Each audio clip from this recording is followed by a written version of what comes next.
Simon, 3 changes to their starting 15, a do or die decider, we're calling it. Are the Boks ready for their final encounter with the British and Irish Lions? Well, it's a tough question to answer. They've had 2 injury-enforced changes. Losing Peter Steph Du Toit and losing Faf De Klerk, it remains to be seen what that's going to do to the team. They do have replacements, although the jury's out on scrum half replacement Cobus Reinarch.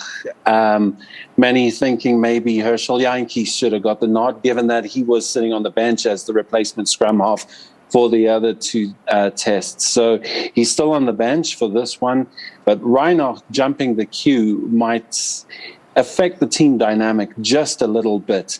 Are the Boks ready? Well, they've changed their 6-2 split on the bench, where they bombard the opposition with forward power throughout the 80 minutes, and they've gone to a more finessed approach, 5-3, with Morne Steyn on the bench, interestingly enough. That man who took the winning kick, a penalty kick in 2009 to clinch the Lions series for the Springboks. They're hoping that experience of Mustaine having been there will rub off on them now in this winner-takes-all match. Now, many South Africans are applauding Rassie's bravery. Do you think he is justified based on the detail he gives? I think his role in SA Rugby means he's a free agent, and clearly he went rogue this time and basically put the world to rights. He saw an opportunity. He said, listen, we're going to get dealt a bad hand if I don't do something about it. And as it happened, it worked, because the referees started to listen more to Captain Siya Kolisi on the field of play.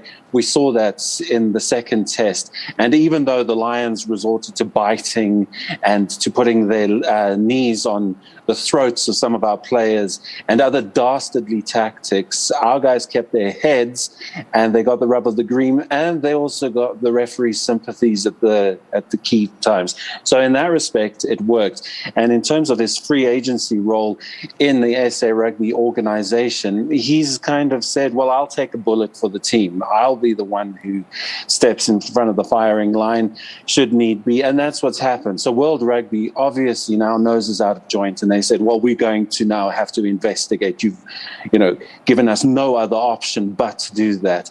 It is sort of reminiscent. I think the British media are saying, oh, well, this is a victim mentality that the Springboks like to call upon. I'm thinking about the 2009 Justice for Bakkies campaign, where Bakkies Botha was cited for charging in a head charge against the British and Irish Lion, and the Springboks wore armbands in the third test as a form of protest. So they do like to push the envelope, and I think World Rugby's saying enough is enough. We're going to have to investigate. But at the end of the day, unless they reverse the decision of the second test, it is job done. Rassie Erasmus did what he had to do. He ran interference, and he made sure that the team could go out and play.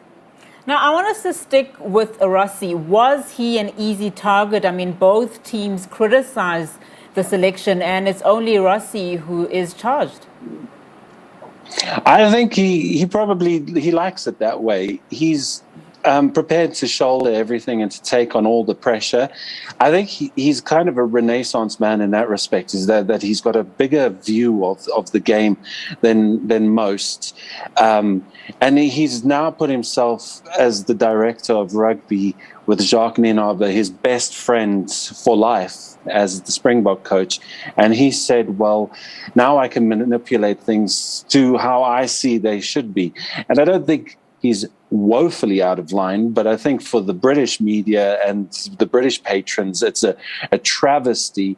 Although, again, a couple of biting incidents in the second test and a knee to the throat weren't seen as much of a travesty on their half. So it's a tit for tat. It's what happens in a Lions series. But the British do like to up the ante when it comes to the outright nastiness. For some reason, these Lions test matches take on a life of their own in the minds of their players. And in 1997, the Springboks perhaps weren't prepared quite for the the absolute cacophony of noise that came with the Lions series, and thus the Lions won that series. But in 2009, they realized this is how we can counteract it, and they put Peter de Villiers in front, and now they put Rassie Erasmus. And I think Rassie is happy to take on that role. And I don't think, as a World Cup winning coach, I think he's that worried about world rugby. However, if the sanctions are harsh, as I say, an overturning of a test result, then it might have backfired. But I can't see that will be the case. All right, Simon, on Sunday, you and I would like to say, predicted the outcome very clearly outright. What's your predictions for Saturday? I wouldn't say I predicted it. I think we were still on the fence with Rassie's move, saying, what's he playing at? Is this going to pan out? And as it happened, it did. This one, however, I'm not sure, because this is now a Springbok team that has been stretched to the nth degree. They are going against what is the tried and tested. It's interesting to see what's going to happen. Has the coach put his faith in the right players going forward? Because that could be the thing that affects the very subtle dynamics in the squad. So I'm worried that Cobus Reinarch getting the starting berth might just throw things up. On the other hand, it could be another masterstroke. Who are we to doubt this pairing of Jacques Nienaber and Rassie Erasmus? They delivered a World Cup to us, a rugby championship to us, and they're on the verge of a British and Irish Lions series win. Who knows? Simon, always a pleasure chatting to you. Thank you so much for that analysis. All right, Simon Burke, our sports reporter there. Well, that concludes the first hour of SA Today. I'll be back with more news at the top of 4 o'clock. Stay with us for that.